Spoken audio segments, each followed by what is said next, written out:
আপনাদের নিয়ে বেশ একটা মানে যারা এই শক্তিতে ছিল লেখালেখি চলতেছে, সংবাদপত্র এগুলো নিয়ে সংবাদ হয়েছে এবং এর মধ্যে আবার এও আসছে যে আপনার বাবা এক জায়গায় 10 লাখ টাকা দিয়েছে, এরকম ব্যাপারগুলো ফেসবুকে ভেসে বেড়াচ্ছে। তো এই সমস্ত ব্যাপারে আপনার মানে প্রতিক্রিয়া কি বলবেন? দেখুন, গণ অভ্যুত্থানে আমি মনে করি সারা দেশের আপামর জনসাধারণের যে অংশগ্রহণ ছিল সেটাই গণ অভ্যুত্থানকে সফল করেছে এবং এখানে অনেক মানুষ যাদের কোনো রাজনৈতিক পরিচয় কিংবা অভিজ্ঞতা এমন কিছু নেই, তারাও এই গণ অভ্যুত্থানে সংগঠকের ভূমিকা পালন করেছে। এবং আমি একবার বলেছিলাম যে গণ অভ্যুত্থানে অন্তত 5 লক্ষ সংগঠক আছে।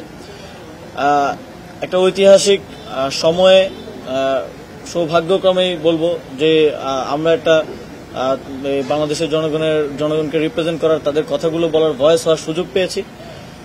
এর বেশি কিছুই নয়। আর এর বাইরে আমি মনে করি যে এই গণ অভ্যুত্থান নিয়ে সবার যার যার জায়গা থেকে যাদের অংশগ্রহণ আছে সবারই ইতিহাসটা লিখে রাখা উচিত, যাতে করে আমাদের আগামী প্রজন্ম জানতে পারে, বুঝতে পারে এবং এ ধরনের ফ্যাসিবাদ যেন বাংলাদেশে আর কখনোই মাথাচাড়া দিয়ে না উঠতে পারে। আমার জায়গা থেকে, ব্যক্তিগত জায়গা থেকে আমি একটা বই লিখেছি, কিছুদিনের মধ্যেই সেটা চলে আসবে ছোট পরিসরে, যেহেতু এখন দায়িত্বের কারণে আসলে সেই পরিমাণ সময়টা নেই। আর এছাড়া যেটা বললেন যে আমাদের মন্ত্রণালয় থেকে বিভিন্ন মসজিদে বরাদ্দ দেওয়া হয় এবং উপজেলা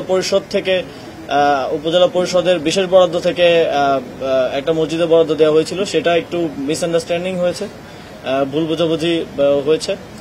আর হ্যাঁ, এই তো। আচ্ছা, আপনি যে স্থানীয় সরকার নির্বাচনের কথা বলছেন, এক একজন মানে নিজেদের মতো করে লিখে, সেক্ষেত্রে কোনো ধরনের বিশৃঙ্খলা হতে পারে কিনা?